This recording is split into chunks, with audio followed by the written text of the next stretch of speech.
Hello students, welcome back to my channel Study with Arpita ma'am. Today we are going to cover the topic of your first chapter, that is nationalism in Europe. In that we are going to talk about the age of revolution from 1830 to 1848. As conservative regimes tried to consolidate their power, liberalism and nationalism came to be increasingly associated with revolution in many regions of Europe, such as the Italian and German states, the province of the Ottoman Empire, Ireland and Poland.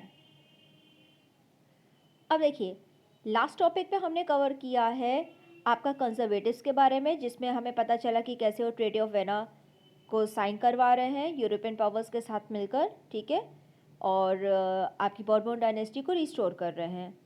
वही दूसरी तरफ हम देख रहे हैं कि जैसे जैसे कंजर्वेटिव जो है कंट्रोल स्टैब्लिश करते जा रहे हैं, वही दूसरी तरफ जो आपके नेशनलिस्ट हैं या रेवोल्यूशनरीज हैं वो अब छुप के प्लानिंग करना स्टार्ट कर दिए, यानी सीक्रेट सोसाइटीज़ फॉर्म करके अपने रिवोल्ट को कंटिन्यू कर रहे हैं, क्योंकि इतने सारे ऑर्डर्स पेश हो चुके थे कि वो ओपन में अपना रिवोल्ट नहीं कर पा रहे थे।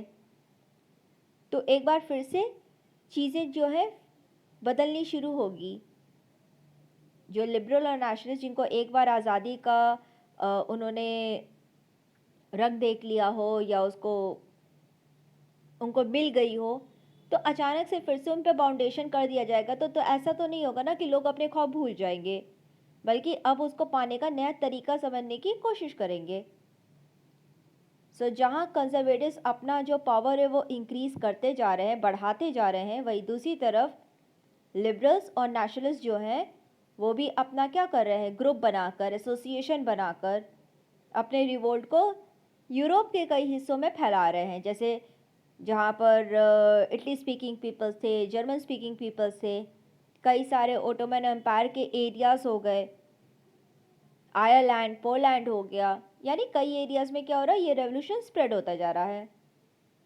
These revolutions were led by the liberal nationalists belonging to the educated middle class elite, among whom were professors, school teachers, clerks and members of the commercial middle classes.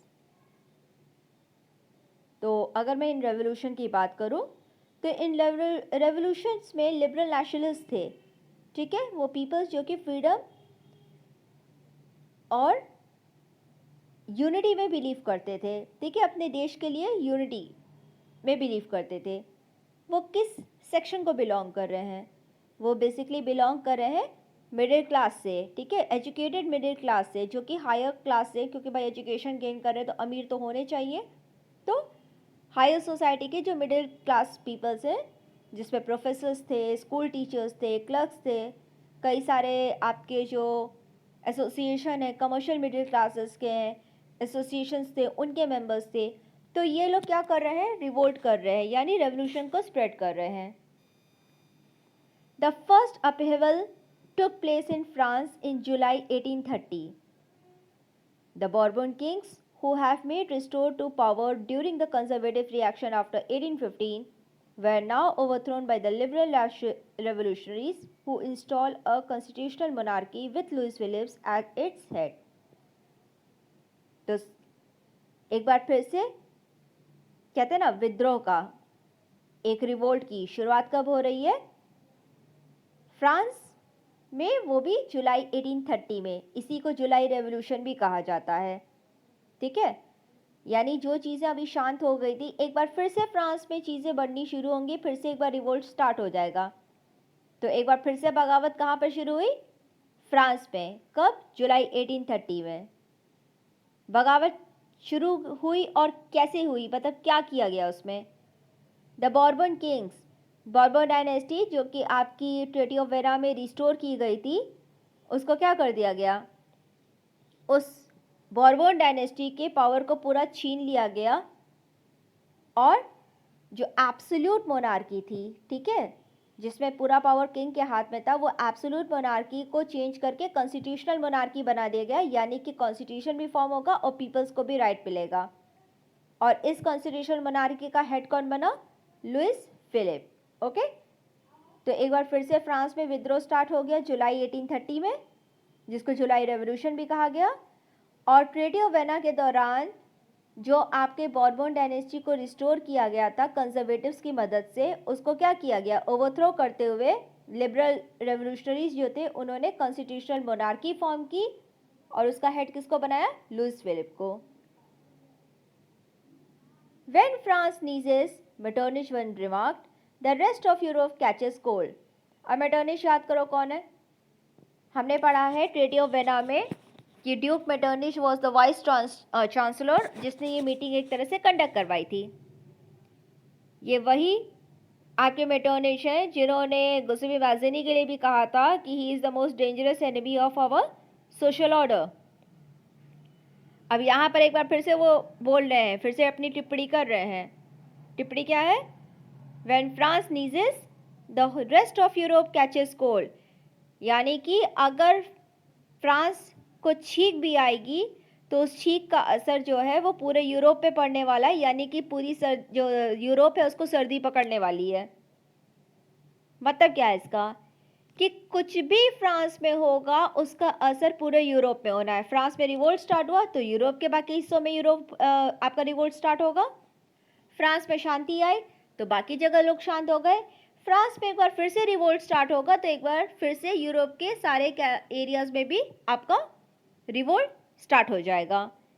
यानी ये कहीं ना कहीं आपको हिंट कर रहा है कि फ्रांस में रिवोल्ट स्टार्ट हो गया तो एक बार फिर से इसका असर पूरा यूरोप पे पड़ने वाला है, और इसका रिवोल्ट पड़ भी रहा है। कैसे, the July revolution sparked an uprising in the Brazil which led to the Belgium breaking away from the United Kingdom of the Netherlands.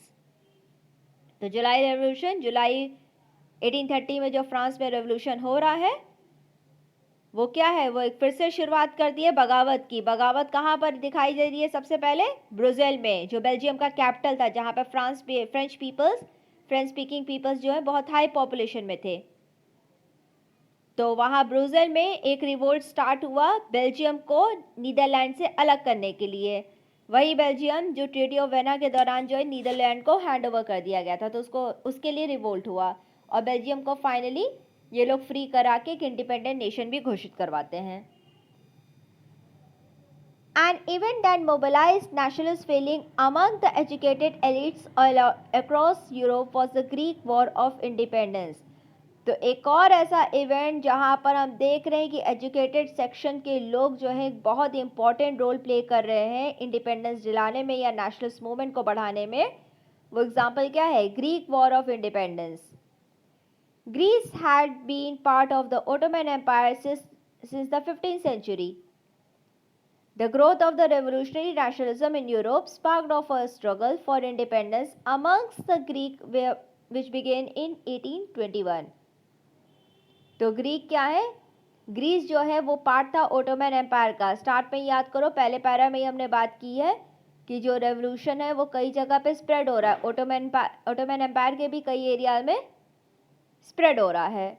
ठीक, तो उसी कंटेंट पे कहा जा रहा है कि जो ग्रीस है जो कि ओटोमन एम्पायर का हिस्सा है, वहाँ पर भी एक बगावत की शुरुआत हो गई, एक रिवोल्ट की शुरुआत हो गई। वो क्या कर रहे हैं, अपने इंडिपेंडेंस की लड़ाई लड़ रहे हैं। यानी वहाँ के रेवोल्यूशनरी जो है वो नेशनलिज्म की कॉन्सेप्ट से इंस्पायर होकर उन्होंने एक लड़ाई की शुरुआत की, एक स्ट्रगल की शुरुआत कर दी। और ये लड़ाई किस बात के लिए है, ग्रीक को इंडिपेंडेंस दिलाने के लिए। यानी कि ओटोमन एम्पायर से अपने आप को क्या करना चाहते हैं, ग्रीस अलग करना चाहता है।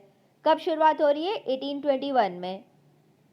Nationalists in Greece got support from other Greeks living in exile and also from many Western Europeans who had sympathized for ancient Greek culture। तो इस लड़ाई में ग्रीस का सपोर्ट करने के लिए बाकी जगह के भी ग्रीक स्पीकिंग पीपल्स जो है वो आगे बढ़कर आ गए। और सिर्फ इतना ही नहीं, वेस्टर्न यूरोप में कई ऐसे लोग थे जिनको लगा था कि ग्रीक कल्चर जो है अपना वजूद पूरी तरह से खो दिया है, क्योंकि एक बहुत इंपॉर्टेंट एशियन कल्चर था ये। तो वो क्या थे, सिंपैथाइज थे, उनको लगा कि नहीं, एक बार फिर से इनको उभरने का मौका मिलना चाहिए, एक बार फिर से इनके हाथ पे पावर आनी चाहिए। तो वो भी उनको सपोर्ट किए। Poets and artists landed Greece as the cradle of the European civilization and mobilized public opinion to support its struggle against the Muslim Empire। तो poets and artist lorded Greece as the cradle of the European civilization. अब poet और artist ने क्या कहा कि Greece culture को European civilization का base बताया, मतलब वजूद बता रहा है उसको, और सही में लोगों और बाकी लोगों को समझाने की कोशिश की कि उनको भी क्या करना है, इसमें स्ट्रगल में सपोर्ट करना है, क्योंकि ये स्ट्रगल जो है किसके खिलाफ है, एक मुस्लिम एम्पायर के खिलाफ है। ठीक है, तो आप किसी बाहरी कल्चर को जो अपने देश पे हावी नहीं होने दोगे, तो इसलिए हमें क्या करना है, एक साथ मिलकर उनके खिलाफ प्रोटेस्ट करना है। The English poet Lord Byron organized funds and later went to the fight in the war, where he died in fever. He died of fever in 1824. तो इसका एग्जाम्पल दिया हुआ है, जैसे हमने कहा ना स्टार्टिंग में, लेकिन एजुकेटेड एलिट ग्रुप्स इसमें इन्वॉल्व है। तो लॉर्ड ब्रायन का बात कर रहा जा रहा है, जो कि इस पूरी लड़ाई में एक बहुत इंपॉर्टेंट रोल प्ले किए हैं, क्योंकि उन्होंने लड़ाई के लिए, रिवोल्ट के लिए जो पैसा था वो कलेक्ट किया था, और साथ में आगे चल के ये वॉर में पार्टिसिपेट भी किए, लेकिन वहाँ पर इनकी तबीयत बहुत ज़्यादा ख़राब हो गई, बहुत बीमार पड़ गए, जिसकी वजह से 1824 में इनकी क्या हो गई है, डेथ हो गई है। Finally, the Treaty of Constantinople is of 1832 recognized Greece as an independent nation. लेकिन ये जो लॉर्ड ब्रायन है, उनकी डेथ के बाद भी जो है लड़ाई तो कंटिन्यू रही है। तो फाइनली ग्रीस ट्रीटी साइन करके क्या करता है, अपने आप को एक इंडिपेंडेंट नेशन अनाउंस करता है, यानी उसको आज़ादी मिल जाती है ओटोमन एम्पायर से। कब? 1832 में।